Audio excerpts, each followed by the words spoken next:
Taping. Taping. Tapos ng taping, fly na agad sila ni Mona sa Singapore. Ayan, vlog for the win yan, for sure. Ayan, 1 oras lang daw tulog niya dyan. Nagpahinga na lang sa aeroplane.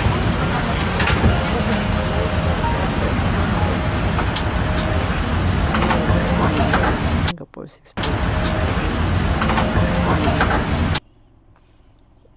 Yan na, Singapore cruise yan.